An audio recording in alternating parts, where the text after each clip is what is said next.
Hello and welcome, everyone. Today we have a new deck profile. This is a Lair of Darkness slash Azamina deck.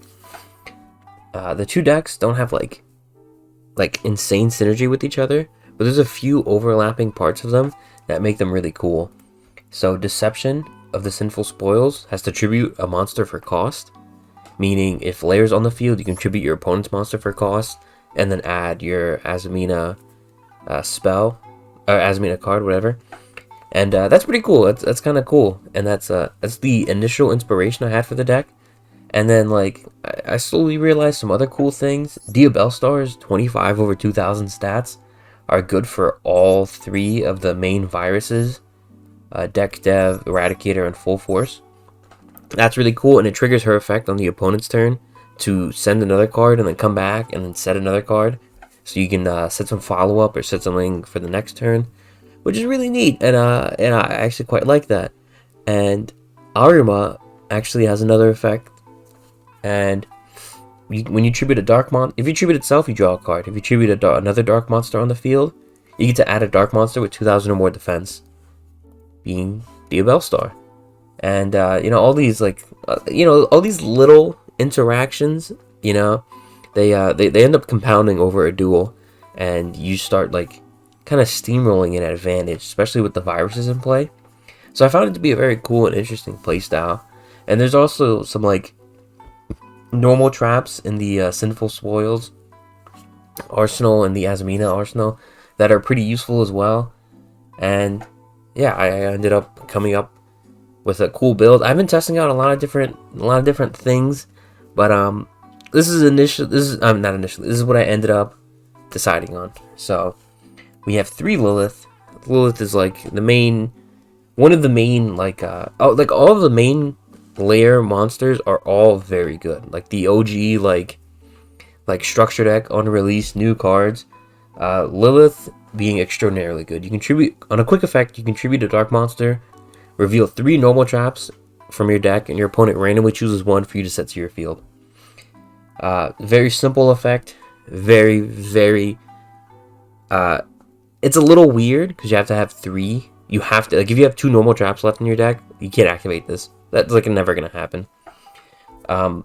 Because by the time you reach that point of the duel, you're either winning in like advantage, like by an insane amount, or you're losing because you're playing Runic or something and they've banished them all. But what this means is that if you have 3 of something, you can just reveal all 3, and you get to basically choose what you're setting. If you only have 2, you have a 66% chance, and if you only have 1, then it's like, you just kind of, sometimes you just kind of do it just to, whatever, it's just to see what you get. She has another effect. When she's normal summoned, her original attack becomes 1000. That's a bit annoying, but like, it is what it is. You just kind of have to, otherwise be a level 3 2000 attack normal summon, and it's like, alright, yeah, whatever, I get it. At the time, that would have been a little weird. Like, it might have been a little strong, especially with the effect on it. But what this means is, this is a quick effect to tribute a monster. It can tribute any monster, there's no condition. Lair makes everything dark, so you can tribute them. So during your opponent's turn, you just tribute whatever, their normal summon, important, choke point, whatever. And then you get to set a trap for your next turn to tribute something else off, or to get you some of the advantage going. It's very good. We play 1 Alice, Lady of Lament. They made like several different Lady of Lament cards, and I don't think any of them are that good, especially like in comparison to Lilith, who's extraordinary. But Alice is a little decent. So when she's normal summon, you can target a Lady of Lament in your graveyard, special summon it. So in a grind game, you can just normal summon this, bring back a Lilith, because Lilith gets beaten over really quickly. It's the 1000 attack, 0 defense monster. She's not living long, unfortunately. So that's a cool little recursion. And it has 2 other effects. You can banish a trap from your hand or graveyard, special summon this card from your hand, which is like pretty decent. You get also in a grind game, or like maybe you discarded a trap for like Super Poly or something, you can special this and then normal summon Ahrima, tribute it off. And because there's a lot of normal summons in the deck, and there's like conditional special summons. So having something that like is a bit easier to special summon a trap and grave is like hand or grave. That's like pretty simple to deal with. So that's like, okay, it comes up. But this is the main part of why I added it. If this card is tributed, or if this card in its owner's possession is destroyed by an opponent's card effect, opponent's card, you can add a fiend whose combined attack and defense equals 2,000. Meaning, you can add Lilith. So it's essentially an extra copy of Lilith. It can revive Lilith. So it's kind of cool. And you don't even have to summon it because Deception can tribute from the hand. Which is like, I was spending like hours trying to find something to really take advantage of that tribute from hand part of the card. And this is one of the better ones that I found. Because it automatically has some synergies with the deck, you know, being able to revive, special itself, having an attribute, having an effect when it's tributed. So basically having an extra copy of Lilith is really nice, because this is a generally low monster count. Like everything is like pretty evened out. Like there's like 13 to like 15 of like every card, like monster spells, traps. I think there's more traps than anything. I think it's like 15 traps and like 14 and like 11 or something like that. I don't remember the exact numbers, but you know, you can count it out. It's right here. But yeah. So sometimes you open Deception, you don't have enough monsters. So this being a nice little, one of the better tribute fodders, probably the best in the deck. The tribute fodder, probably tied with Diabolos, because Diabolos is just a free guy. He's just always coming back. So this being like one of the better tribute fodders is really nice. Next we have 3 Ahrima. Ahrima is like the glue that puts everything together, man. I love this guy. So not once per turn, you can discard it, add a Lair of Darkness from deck to your hand. So this guy, so we basically have 6 copies of Lair because of this guy alone. And he has an on-field effect. You can tribute 1 dark monster. If you tribute itself, you just draw a card, which is like not the worst. That doesn't, you don't often want to do that, but you know, sometimes you just have the Diabolos in your hand and you're just like, all right, whatever, you know, I'm just gonna draw a card and then see what I get, summon Diabolos, do some other stuff. But like I said earlier, you tribute another dark monster and you can add Diabellstar, Magnamut, or Diabolos. But like, you never want to add Diabolos, since you can add Magnamut and then add Diabolos off of that, because Magnamut's another monster you can tribute off for stuff, because it's the same stats as Diabellstar, 25 over 2000, which is also good for all these viruses. So you want to add, depending on what you have, you add Magnamut, and then Magnamut you summon, and then end phase you can add Diabolos during your opponent's turn, tribute Magnamut for a virus, summon Diabolos, tribute Diabolos for another virus. It's very, very effective. Or Diabellstar to get your combo going. And then we have 1 Magnamut. He's a great guy. Searches Diabolos. Not much other targets for him. Not much else for him to do. But searching Diabolos and being a good target for the virus is more than enough. And we have 3 Diabellstar, one of which is the alt-art. So you just send any card from hand or field to grave, and you can special summon this. When it's special, you set a Sinful Spoils spell or trap. And our targets are Deception, which is like the main one you're ever going to be setting. Wanted, which you're never, like, ever going to be setting. Betrayal, Silvera. This is a really cool one. The more I played this deck, the more and more I like this card. If you opened it, you can just send it off of Diabellstar or Super Poly, because it's like, it's good to have in grave, because you can just, if they respond to Diabellstar, you can just negate it. Or Sinful Spoils, if they respond to the Deception, you just negate it. Which is like phenomenal, absolutely like goated card. And then if you already have Deception, then you can just set this, and it's a disruption on your opponent's turn, because you just send Diabellstar and then negate something. And it's like, bro, that's like, it's like great. Like, whether you see it or not, like, if you don't see it, it's like whatever. But if you do see it, it's such a versatile card in this, because you can't risk like too many disruptions. Like, really folds the deck apart, because there's so like it's such a minuscule combo that there's not many like other ways you can go about doing stuff. So having some protection on one of the main parts of one of the main choke boards is really cool.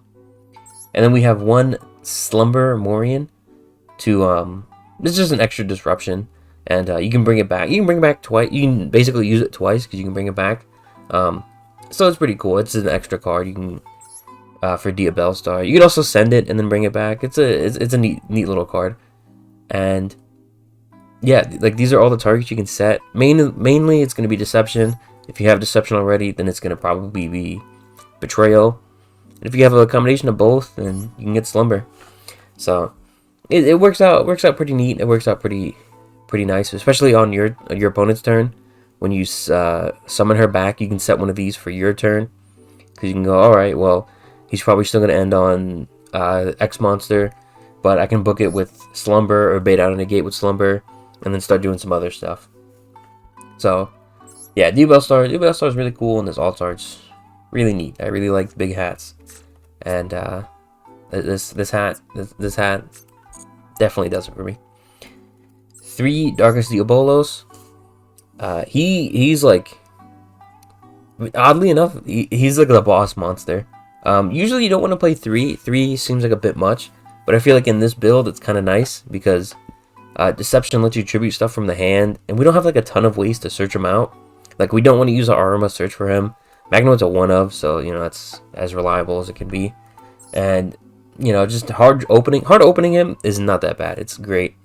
You can send them off Diabellstar, and he'll just come back anyway, because when you set the Deception, you tribute the Diabellstar, then you just summon out Diabolos. Whenever a dark monster is tributed that you control, you can just summon this from their hand or grave, and you can tribute a dark monster, and your opponent takes a card from their hand and puts it on the top or bottom of the deck. So you can do cool things, like you can tribute Arcielago, and you make them lose a card from their hand, and then Hollowed bounce the Arcielago since it's got a nice use. You can tribute like your opponent's monster, your opponent's tokens, and then like in a grind game, tributing their monster and making them lose a card from their hand is huge. It's absolutely like devastating, especially to like a lot of like more than one card combo decks. It's very good. And and if there's a virus in play and you already know what's in their hand, if they're at 1 or 2 cards and you already know, like okay, they're not going to top deck anything crazy. Like if they put it at the top, they're not going to top deck anything crazy because you know what it is already. Next we have 1 Hallowed Azamina.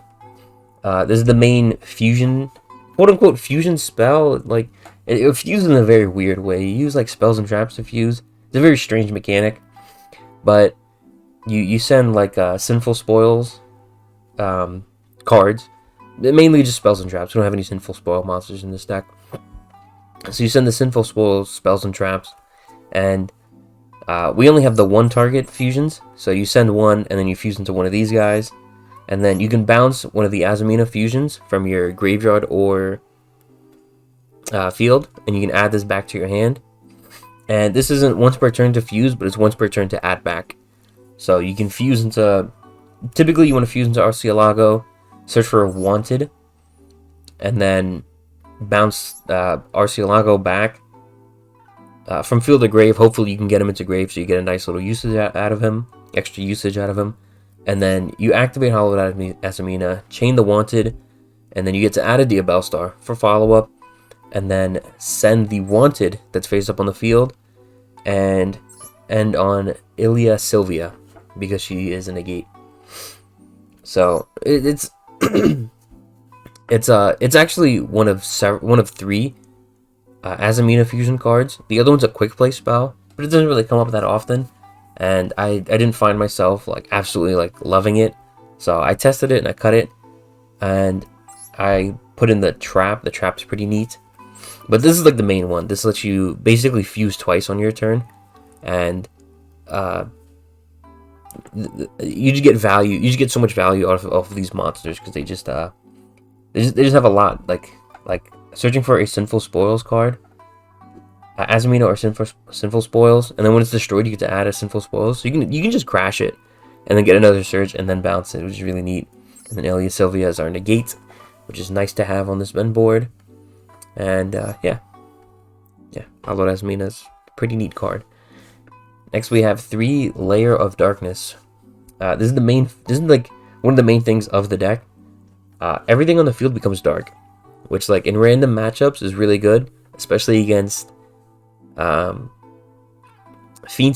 Fiendsmith, these all light fiends. They're all dark fiends now, just like us. We're all dark fiends to begin with, but yeah, now they become one of us, and then all their stuff is like turned off. Now they're like scrambling for what to do. Randomly against Tenpai, because Tenpai gets all this protection, and I think some of them need like specifically fire dragons, so making them into dark on a continuous effect is very strong. It's very very annoying for them to deal with. So that's like already off the bat, it's a pseudo like kind of floodgate thing, which comes up in matchups. And soft once per turn, if you attribute a monster, you can attribute to activate a card effect. You can attribute your opponent's monster. So your viruses, your Lilith, your Ahrima, Diabolos, they can all attribute your opponent's monster. The soft ones per turn. So if they have 2 monsters and you have 2 layers, you can and you have 2 things to tribute, 2 things that tribute. You can do 1 at a time. You can do, yeah, you would have to do 1 at a time. Yeah, you can do 1 and then activate the second layer and then do the next one. And during the end phase, the turn up to the number of tributes that the current field spell has seen, that turn player gets tokens on their field equal to that amount. So you can tribute 20,000 times with a field spell, and then place another one over it, and tribute once, and you'll only get 1 token if it's your turn. 1 token to your opponent's field if it's their turn. The tokens can be a little annoying. Sometimes you just put a bunch of tokens in your opponent's field, and it's like, damn, bro, like I gotta out all these tokens. Now they live a little bit because they just have so much defense. But you're putting them in such like a uphill battle between the viruses and these random miscellaneous disruptions that it doesn't end up. It ends up not even mattering. Most people don't even have like the extra deck to take advantage of them. Even I don't completely take advantage of the tokens because there's very little space. Next we have 3 Deception. Deception is like probably the strongest, one of the strongest cards in the deck, because it's hard to say it's the strongest when it's very dependent on opening a monster, but it gets you into so much, like between all the fusions and whatnot, and it constantly comes back, because when it's sent from face up field to the graveyard, then it just comes back. It gets reset at the end phase, and if it's face up on the field, if a monster sent to your opponent's graveyard, you control an Azamina, you gain 15, your opponent loses 15 life points. Like that, 1500. That's such like a, it's such like a little thing, but it can add up. It can help finish them off. Like it's a really cool effect on the card. And being able to tribute your opponent's monster with Lair and then adding the hollowed Azamina is like, it's absurdly goofy and strong, because you get to keep the Diabellstar and you get to do other stuff with it. You get to link things off. You just like it helps with the steamroll an advantage, because the main thing about this deck and Lair in general is that you want to steamroll an advantage. You're both starting off with 5 cards, and you want to be able to take out some cards with the viruses. You want to be able to disrupt any of their plays so that they're not doing much. You're just constantly like breaking them down with all these like different things. And this really helps you, like, you know, it's not enough to bring your opponent down. You also have to go up a little bit. And this really helps with that going up part, with that getting plays done, getting bodies on the field, and getting recursion for next turn. It's like that's the main thing that's like beautiful about this Sinful Spoils / Azamina engine, is that it really helps get the job done in that department. And yeah, this like, and I absolutely love that you can just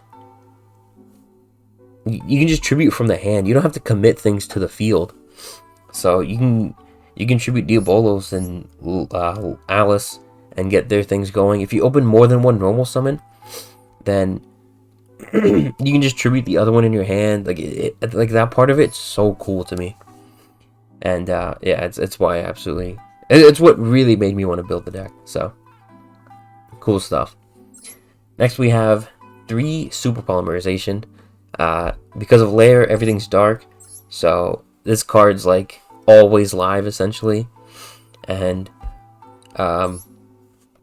Malice is like still an absurdly strong deck, so we have the Earth Golem. Earth Golem's kind of lit, but you know, there's other things we could also do. You can do Dragostapelia when you're going against a fusion deck. It's really cool too, because I mean, you can also fuse your stuff off if you open more than one super poly, but like a quick effect negate every turn is like it's really good. This Predaplant negating a special summon from the deck is really cool. Like most of the deck is just super poly targets. Even the Azamina fusions can be super poly targets if they're playing light spellcasters, like if they're playing like Branded and White Forest, which are pretty common decks on Master Duel. And this guy's cool. He needs a Fiend and an Illusion, so you can super poly like one of the Azamina fusions, and like any of these guys or a token or Fiendsmith, like, and just summon this guy, and then he has a disruption on summon. Like this guy's dope. I really like this guy. No one ever plays him because he's not like insanely good, but in this kind of deck, he's extraordinary. So yeah, Super Poly is just like, if you go, this is like your Shaving Grace going second. This is a very difficult deck to go second with. If you go second and you open Super Poly, you might be all right. You can break their board, and you know everything's got recursion nowadays, so it's kind of tough to like just Super Poly and win. But it certainly helps to be able to Super Poly and go into, especially if you can Super Poly and go into things that insulate yourself a little bit, like the Dragostapelia especially can really help, or Garura, which, you know, if it gets destroyed or something, or if you tribute it off, then you could draw a card and hopefully draw some extra disruption. I mean, some extra combo to extenders to try and bust through your opponent's board. So, you know, there's cool things like that. But yeah, it's extraordinarily powerful card. One Wanted, that's just an extra copy of Diabellstar, and we can banish it and then draw a card, which is pretty nice. You put like a Sinful Spoils card from your graveyard back into the deck, draw a card. It's neat. Sometimes you can draw some cute stuff, but it's mainly just a Diabellstar searcher. That's like the best part about it. 2 Deck Devastation. So for the viruses, I played 2 Deck Dev and 2 Full Force because they're very matchup dependent. If you open Deck Dev against like Tenpai, it's not gonna do anything. Like they're all like, a majority of them are over 1500. It's just not enough.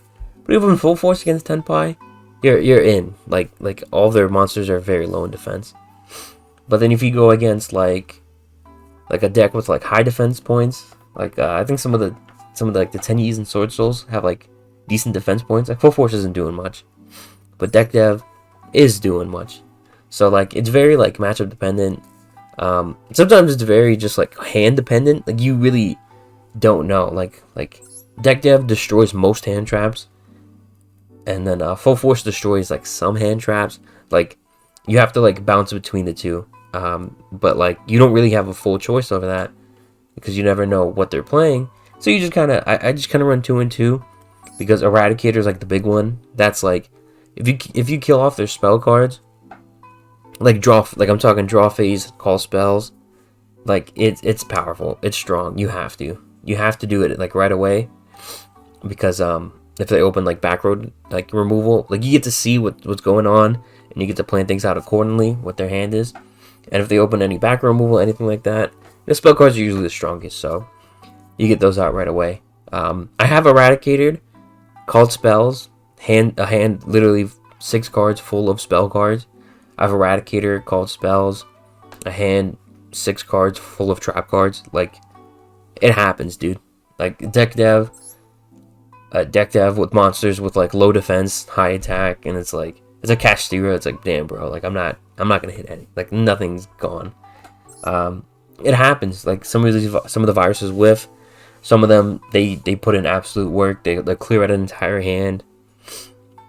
But the main focus is you have to resolve Eradicator first.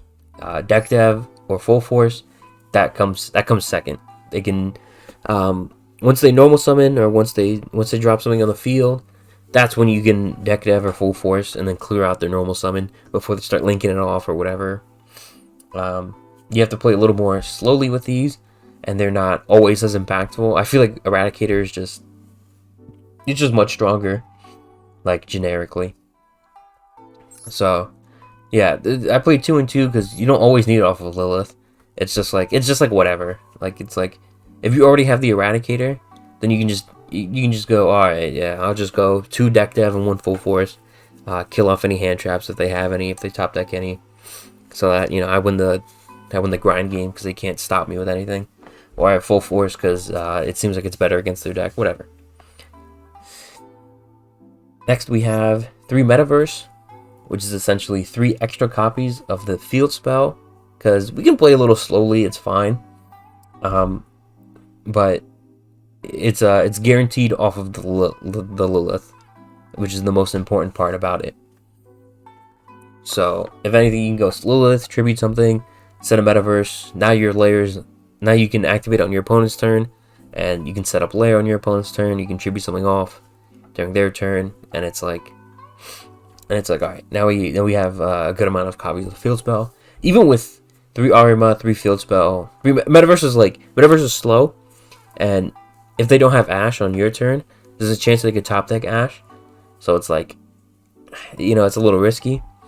But that's 9 copies, and Lilith can get this, so that's 12 copies. Like, most of the deck can, like 1/4 of the deck is, a little bit more than 1/4 of the deck is a field spell or something that can get the field spell. And it's still, like, sometimes you just don't open it, and it's rough, man. There's nothing you can do. There's no set rotation. There's no terraforming Master Duel. It's just life. But it is what it is. Metaverse is thankfully not once per turn, and you can also add it or activate it. So if you already have the field spell, you can just Metaverse and add another one. You can just Metaverse, place it over with, and tribute something else. Like, it's got its cool uses as well. So, you know, I kind of enjoy my time with Metaverse. And we have Betrayal, which I went over earlier. You can send a Diabellstar monster from hand or field and negate any card your opponent controls, obviously face up, which is very handy because it can negate spells and traps. This deck doesn't really have negates. Like, Lair doesn't have negates; it just has disruptions. But the Azamina stuff, Sinful spoil stuff, they have negates. So it helps out with, like, you know, if they just, like, if you don't open Eradicator and they go, all right, Harpies, and then you can just go, all right, yeah, I just got to negate this Harpies and I'll be all right. And then Diabellstar comes back and all this, and negates if they respond to Diabellstar or Sinful spoil. We have 1 Black Goat Laughs. I wanted to make more room for this because there's a couple of things that just, like, discard. So Super Poly discards, Diabellstar sends from hand to grave, and there's, like, you know, there's a couple of things that have graveyard effects, so it's fine. Black Goat has a graveyard effect, and it's pretty neat, and it's an extra, you know, if things get popped or whatever, it's just an extra free disruption, basically. If you open it, it's not that bad. If you send it, it's not that bad. It's just it just has extra uses, you know, under all these other cards. So so I just play 1 of it. I don't really have, like, crazy room for other stuff, so yeah, I just thought 1 was fine. 1 Slumber, which is an extra disruption we can get off of Diabellstar, Arceolago, and whatnot, in case we open other stuff. It's just nice to have the backup, and it recurs itself as well, which is great for the grind and whatnot. And we have 1 Azamina Determination. This is a cool card. I've never knew it existed before I made this deck, and I looked up all the Azamina cards. So it's basically Hollowed Azamina, but on a trap, and you're shuffling from graveyard and or banishment. So you can banish Wanted to draw a card and then put it back, so that now Wanted's back in the cycle, back in the deck to do stuff with all over again. Or you can just, or if you banish Betrayal off of its graveyard effect, or if you just have an extra Deception, or whatever the case may be, you can just put stuff back, use on your opponent's turn. The reason why it's good that you fuse on your opponent's turn is because we have this guy. I can't pronounce the name. And on Fusion Summon, he's going to target a card in the field, send it to grave. So it's extra disruption on your opponent's turn. And, not in the same turn, you can banish this, target a Sinful spells in your graveyard, spell or trap, and then set it to your field. So you can reset Betrayal if you think you need it again. You can reset Slumber, because if you reset Slumber off of its own effect, it's going to get banished when it leaves the field. So you can get an extra use out of it. You can set Deception, whatever it may be. You can get an extra fusion in. It's cool. It's great. It's neat. I like this card. I like opening it. I like if you open Hallowed Azamina, it's a backup search of the Deception. So it's cool. It's cool. It's fun too. Next we have Super Poly targets: Mud Dragon, Garura, Earth Golem, Starving Venom, Dragostopelia. First of the Dragons. Summon a bunch of tokens. Sometimes some decks, like if they just don't open Imperm, it's what it is. They just can't do much. And then this guy. And then we have the Azamina fusions. So Ilia Sylvia is pretty cool. Your Azamina monsters do double damage except for itself. So our other fusions can help us try and OTK. When your opponent activates a card or effect, tribute this card, negate that effect. So it's a dark monster that tributes itself, which will bring back Diabollos, which is pretty neat. That's kind of cool. So if you have Diabollos like in your grave or something like that, and the opponent activates something, you can negate, bring back Diabollos, and then virus or something. It's really cool. And then if this is destroyed by battle or card effect, you can add a Sinful Spoils trap from your deck to your hand. That second effect like never comes up. Like this thing is always getting treated, negated. Like it's not going to be destroyed. Arcilago, on the other hand, is pretty often getting destroyed. Your opponent's monsters lose 500 attack and defense, which is a weird thing. Konami's been very into printing on cards. There's like this. There's that Crystron, Synchro, Elaskeltis, I think it is, and Habakiri all do this. I don't know why they're like really like doing this all of a sudden. When this card is fusion summoned, you can add Azamina or Sinful Spoils card. And if it's destroyed, you can add a Sinful Spoils spell. So these are not like you can only use once effect per turn. You can do both of these effects in one turn. So you can add something, crash, add something else, which comes up. It comes up because sometimes they just negate this without destroying it. Sometimes they negate it with destroying it. And either way, you're able to find your way into what you need anyway, which is really cool. This guy can eat 2 disruptions basically, or eat a disruption and then still keep going, which is great. And this guy's my favorite. Like on fusion summon, he sends, and during the standby phase, you can add an Azamina or Sinful Spoils card from your graveyard to your hand. This is really cool because it's during either standby phase. So during your opponent's turn, you can add back some follow-up. And Ilia Sylvia doesn't have the stats for this, but these two have the stats for the viruses. You can tribute this for deck dev or full force, and this one you can tribute for deck dev or eradicator, which is pretty neat. So like you can get your ad back, and then you can tribute it. You can get your search, and then if you had a virus set from like a previous turn, then you can tribute it, and how Azamina bounce back. Like there's so many like cool little interactions because of this.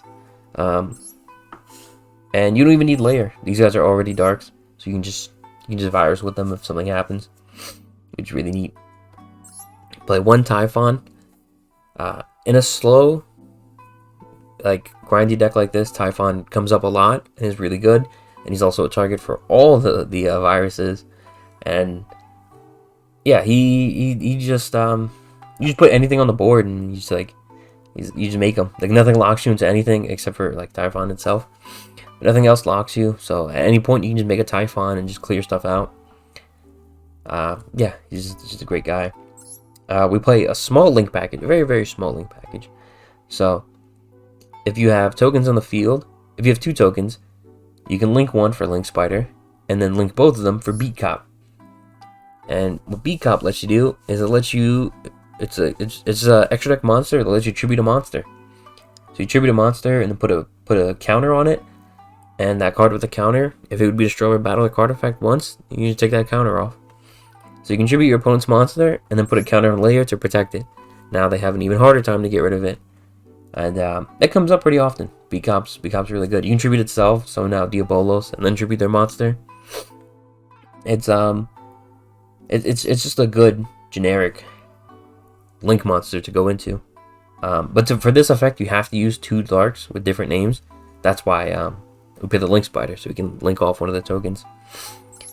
If you have more than 1 token, you can go into Masquerena, or like other miscellaneous monsters. You can go to Masquerena, and then Little Knight on their turn, or Little Knight on your turn to clear something out, and that's also pretty good as well. So that's like the main, that's the build of the deck that I've come up with, and the way that I play it, down to very specific interactions.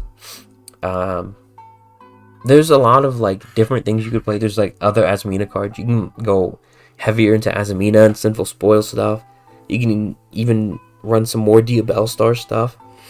I personally just really like the Lair aspect of it, and I like having an engine that complements the Lair. That's why I don't go that heavily into it.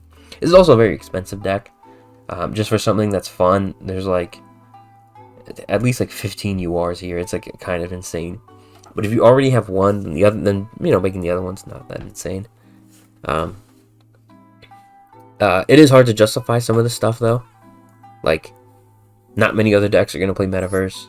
You're probably gonna play Super Poly. You're probably not gonna play 3D Diabolos like other decks, 3 Lilith and other decks. But it is fun if you can spare the UR on it. I have a couple of bookmark cards that I wanted to bring up. Imperm's a really cool card because you can set Imperm off of Lilith. It's kind of slow though, and it's like waiting a turn for an Imperm is like not that great. In a grind game, it could be really good. Impulse, everything here is like dark. So except for like this guy, this is the only guy like affected by it. Everything else is completely. This guy's a water by heart, but when they're on the field, they're gonna be darks anyway because of Lair. But Impulse is an interesting card in this deck. I just don't like 1-for-1 interactions that don't lead to you like getting advantage, because like this deck is just all about advantage. 1-for-1 trades, 1-for-1 trades just don't do it for you. Like what's cool about Silvera is that you send the Diabellstar, and then Diabellstar sends something else, comes back, and then you get to set something else, and then it's like that card you set does extra stuff. Silvera does something engrave. Same thing with Slumber. Same thing with Determination. Like everything here, they can go like over some time. They generate more. They do more than just 1-for-1. Impulse is just a 1-for-1 thing. One thing I forgot to mention that seeing Impulse reminded me of: if your opponent activates Purge from hand and you have Lair on the field, everything is dark, and they're like screwed. They can't activate any monster effects on the field. Relink Karibo. This guy's a goofball, but I really like this. I really like this card.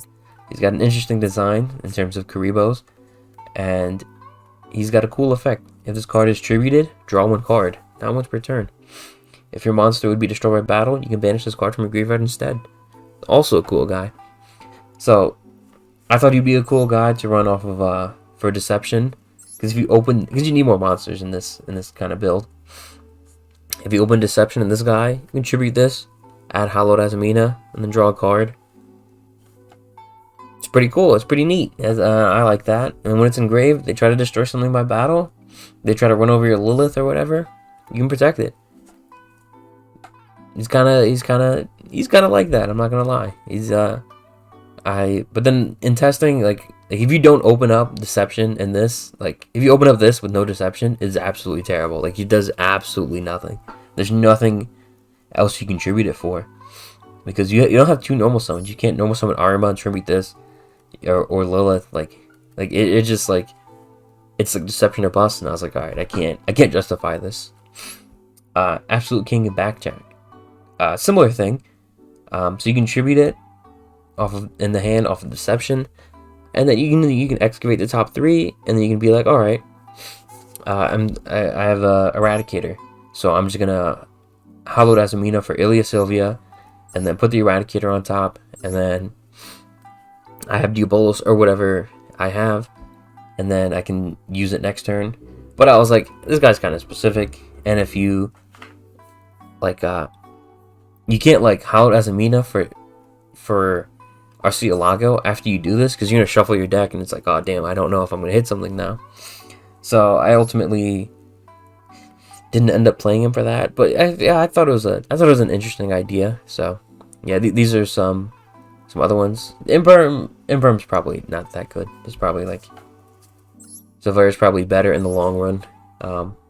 But yeah, these are some interesting cool cards you could also run to help out the deception. But ultimately, I think Alice and a third Diabolos was better. Like they did other stuffs. They did other things outside of just being tributed, so they ended up helping. But yeah, that's gonna be it for this Azamina Lair of Darkness deck. I have some replays, and I'm trying to get some nicer replays. It's a very difficult deck to get replays with, because you just activate Eradicator, and you get like 3 spells, and they just go, oh damn, and they just leave. Or you go first, and you summon the Diabellstar, and then they don't have enough disruptions, and they're like, oh man, he's about to full combo White Forest, I'm just gonna leave. And like it's very difficult to get like a full grind game with this deck, because one little thing happens, and then it's like I can show you like 100 replays of like people just scooping because they're just like, oh man, I can't do anything. Or me going second and going like, oh yeah, I can't do anything. So I'll do my best. But for now, take care. Have a good one.